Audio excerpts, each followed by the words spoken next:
अस्सलामुअलैकुम, welcome to एमराद। आज की वीडियो में हम दो इंटरेस्टिंग टॉपिक्स को डिस्कस करने जा रहे हैं। पहला हम बात करेंगे कि इस्लामाबाद में एक अननोन मिसाइल कंपोनेंट को देखा गया है, जिसको लेकर काफी ज्यादा एक सनसनी पाई जा रही है, सेंसेशनलिज्म पाई जा रही है। इंडियन साइड पर इस तरह पोर्ट्रे किया जा रहा है कि इस्लामाबाद पर पाकिस्तान का एक अननोन मिसाइल गिरकर क्रैश हुआ है, या आप कह लें कि उनके मुताबिक पाकिस्तान का एक मिसाइल फेलियर का शिकार हुआ है टेस्ट के दौरान। दूसरा हम बात करेंगे द टाइम्स ऑफ इंडिया की रिपोर्ट के मुताबिक पाकिस्तान और लीबिया के दरमियान जो डिफेंस डील है ये इंटेक्ट है और इसमें चाइना अपना रोल प्ले कर रहा है। अब पाकिस्तान और लीबिया के दरमियान जो डिफेंस डील है ये है क्या और चाइना इसमें किस कॉन्टेक्स्ट में अपना रोल प्ले करेगा, इन चीजों को हम समझते हैं। लेकिन वीडियो में आगे बढ़ने से पहले अगर आप पहली दफा चैनल पर आए तो चैनल को सब्सक्राइब कर लीजिएगा एंड वीडियो पसंद आए तो इसे ज्यादा से ज्यादा शेयर कीजिएगा। दोस्तों, इस्लामाबाद के बारे में रिसेंटली खबरें गर्दिश कर रही हैं कि इस्लामाबाद में एक अननोन मिसाइल डिस्कवर किया गया है। इस अननोन मिसाइल डिस्कवर होने की खबर जैसे ही सोशल मीडिया पर वायरल हुई तो इंडियन साइड शुरू होगी, जैसा उनकी आदत है। इंडियन साइड ने इस पर नैरेटिव ये बनाया कि पाकिस्तान का एक मिसाइल टेस्ट के दौरान फेल हुआ और इस्लामाबाद में क्रैश कर गया। हालांकि आप सब जानते हैं कि पाकिस्तान इस्लामाबाद पिंडी के ऊपर तो मिसाइल टेस्ट नहीं करता। पाकिस्तान की डेजिग्नेटेड मिसाइल टेस्ट रेंजेस हैं, DI खान में है एक, आई बिलीव साउथ पंजाब के रीजन में, उसके बाद टिल्ला फायरिंग रेंज है, देन सोमियानी की फायरिंग रेंज है जो बलूचिस्तान सिंध के बॉर्डर पर मौजूद है। ये वो डेजिग्नेटेड एरियाज हैं जहां से पाकिस्तान मिसाइल टेस्ट वगैरह कंडक्ट करता है, चाहे वो सरफेस टू एयर मिसाइल्स हो चाहे वो सरफेस टू सरफेस मिसाइल्स हो। तो इनके लिए डेजिग्नेटेड एरियाज होते हैं, ये रैंडम किसी भी शहर से उठ के मिसाइल टेस्ट नहीं होते, पहली चीज। दूसरी चीज ये है कि इस खबर को इंडियन साइड पर बहुत गलत तरीके से पोर्ट्रे किया गया। अब मैं ये वजह समझने से कासर हूं कि पता नहीं इन्हें इंग्लिश नहीं आती या बहुत ही ज्यादा भक्ति करने के बाद इंसान का दिमाग कमजोर हो जाता है। बहरहाल जो एक्चुअल खबर है द इस्लामाबाद ट्रिब्यून की अगर आप खबर देखें तो उसमें क्लियरली लिखा हुआ है कि वहां I-9 का जो एरिया है इस्लामाबाद का,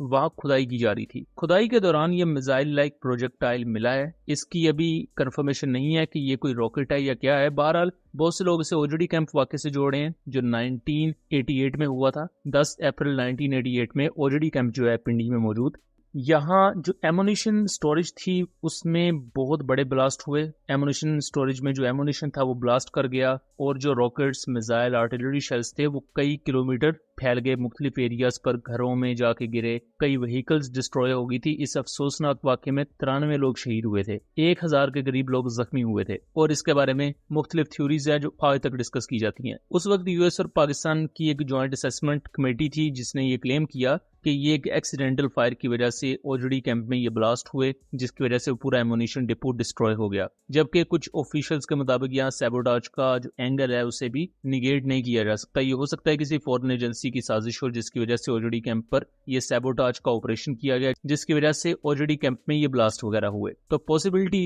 ये कही जाती है कि एक कोई रॉकेट I-9 के उस एरिया में गिरकर क्रैश हुआ होगा, लेटर ऑन वो वही जमीन पर दबा रह गया और आज जब खुदाई हुई वहां एक पुलिस स्टेशन के नजदीक तो ये मिसाइल लाइक प्रोजेक्ट मिला है। अब एक्चुअल खबर क्या है, उसको पोर्ट्रे किस तरह किया जाता है, ये आम पब्लिक के लिए और पाकिस्तानी कौम के लिए समझना बहुत ज्यादा आम है। बिकॉज सोशल मीडिया पर एक खबर को बहुत ही मिसलीडिंग वे में पेश किया जाता है और फिर उससे अपने मतलब का नैरेटिव निकाला जाता है। इंडियन साइड यही करती है और वो इस चीज में बहुत ज्यादा एक्सपीरियंस्ड है। यही वजह है कि पूरी दुनिया में बेशक इंडिया की थू हो रही हो, लेकिन इंडिया में जो भक्त हैं उनके नजदीक इंडिया विश्वगुरु है।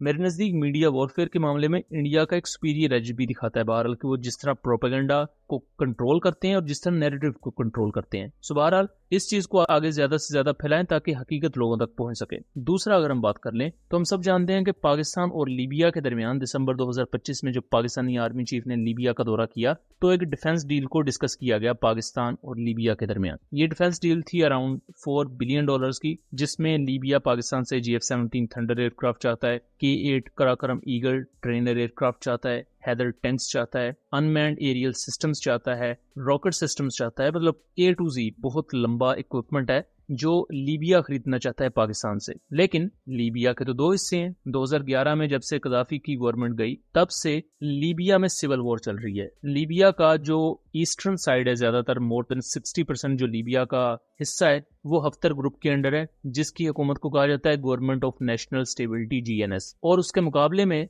जो इसका मगरबी हिस्सा है वो है त्रिपोली ग्रुप के अंडर, जिसे गवर्नमेंट ऑफ नेशनल यूनिटी कहा जाता है। अब पाकिस्तानी फील्ड मार्शल मिले थे हफ्तर ग्रुप से और जो जो GNU गवर्नमेंट है वो इसकी मुखालिफ है। फिलहाल रिपोर्ट्स के मुताबिक पाकिस्तान दोनों के दरमियान सुलह करवाने की कोशिश भी कर रहा है और इसको लेकर चीजें आगे बढ़ भी रही हैं। लेकिन टाइम्स ऑफ इंडिया के आर्टिकल के मुताबिक कि अगर लीबिया की सिविल वॉर को पाकिस्तान रुकवा देता है तो लीबिया ये $4 बिलियन की डील को कंफर्म कर देगा और इसको फाइनेंस करेगा चाइना। यानी कि इससे चाइना के जो वेपन सिस्टम्स हैं जैसा कि हैदर टैंक है वो पाकिस्तान में उसकी ट्रांसफर ऑफ टेक्नोलॉजी जरूर है बट बेसिकली वो चाइनीज VT4 टैंक है। इसी तरह जो K8 कराकोरम ईगल एयरक्राफ्ट है ये चाइनीज ट्रेनर है, K8 उसका पाकिस्तानी वेरिएंट है। तो उससे चाइना की डिफेंस एक्सपोर्ट बढ़ेंगी इनडायरेक्टली और चाइना ही इस डील को कह लें कि फंड करेगा और उसके बदले लीबिया में जो ऑयल रिजर्व्स हैं और दूसरी बिजनेस अपॉर्चुनिटीज है चाइना उनको ग्रैब करेगा। अगर आप लीबिया में इस वक्त ऑनगोइंग ह्यूमन और इकोनॉमिक क्राइसिस की बात करें तो अब तक 2011 से लेकर अब तक 383 बिलियन लीबियन दिनार का नुकसान हो चुका है पूरे मुल्क को, जो कि $US में 576 बिलियन बनते हैं। और ये डाटा है 2011 से लेकर 2020 तक का, उसके बाद का डाटा अभी प्रेजेंट नहीं किया गया। और लीबिया में ऑयल प्रोडक्शन एक वक्त में बहुत अरूज पर थी, यहाँ बहुत बड़े ऑयल के जखायर हैं। कदाफी दौर में 1.6 million barrel per day oil निकलता था लीबिया से, जिसकी वजह से वहाँ की इकोनॉमिक कंडीशन बहुत अच्छी थी। लेकिन जैसे ही सिविल वॉर वहाँ हुई, कदाफी की गवर्नमेंट गई और कदाफी गवर्नमेंट को गिराने में किस तरह अमेरिका और वेस्ट का हाथ था वो हम सब जानते हैं। तो पूरे मुल्क का बेड़ा गर्क हो गया। अब लीबिया में खफ्तर ग्रुप है, इवन जो उसका मुखालिफ ग्रुप है त्रिपोली ग्रुप जिसे कहा जाता है, ये दोनों चाहते हैं कि पैचअप किया जाए। लेकिन फिर पैटी इश्यूज वो आ जाते हैं एक दूसरे की ईगो के खिलाफ। जो नैरेटिव है दोनों का कि भाई हम सुपीरियर है, दूसरा ग्रुप कहता है हम सुपीरियर है। वहां बहरहाल पाकिस्तान कोशिश कर रहा है बैक एंड पर, तुर्किया चाइना जैसे कंट्रीज है, कि इनकी आपस में कोई सुलह करवाई जाए। अगर पाकिस्तान इसमें कामयाब होता है तो ये $4 बिलियन की जो डिफेंस डील है ये पाकिस्तान के लिए एक बहुत बड़ी कामयाबी होगी। बट फ्यूचर में देखना दिलचस्प होगा कि ऊंट किस करवट बैठेगा।